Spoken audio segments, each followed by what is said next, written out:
அதிமுக பொதுச் செயலாளரும் முன்னாள் முதல்வருமான எடப்பாடி பழனிசாமி முன்னிலையில் கட்சியின் தலைமை பொறுப்பில் இருக்கும் அதிமுக எம்எல்ஏ ஒருவர் பேசிய பேச்சு தொண்டர்கள் மத்தியில் புதிய பரபரப்பை ஏற்படுத்தியிருக்கிறது. அதிமுக தலைமை கழக ஆலோசனை கூட்டத்தில் அந்தரங்கமாக நடந்த பேச்சு விவரங்களை விவரிக்கிறது ஜெம் தொலைக்காட்சி.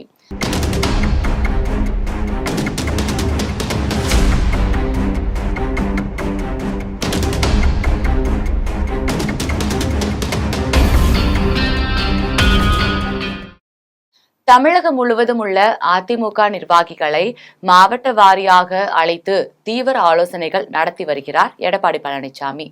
அந்த வகையில் திருப்பூர் மாவட்ட ஆலோசனை கூட்டம் நடைபெற்ற போது அந்த மாவட்டத்தை சேர்ந்த அதிமுக எம்எல்ஏவும் அதிமுக அமைப்பு செயலாளராக மற்றும் எம்பியாக இருந்த திருப்பூர் சிவசாமி சில கருத்துக்களை பேசினார்.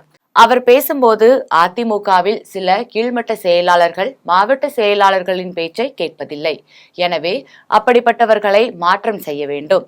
தற்பொழுது அதிமுகவில் இளைஞர்கள் சேர்வது குறைந்து கொண்டு வருகிறது.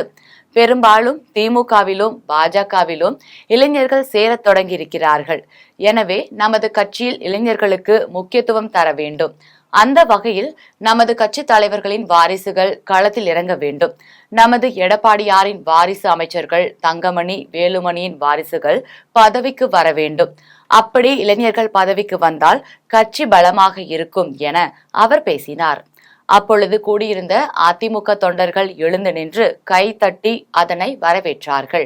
அதிமுக தலைவர்களின் வாரிசுகள் அரசியலுக்கு வர வேண்டும் என்று திருப்பூர் சிவசாமி குரலுக்கு தமிழகம் முழுவதிலும் இருந்து அதிமுகவினர் ஆதரவு தெரிவித்து வருகின்றனர். இதனால் தொண்டர்கள் மத்தியில் புதிய பரபரப்பு ஏற்பட்டுள்ளது.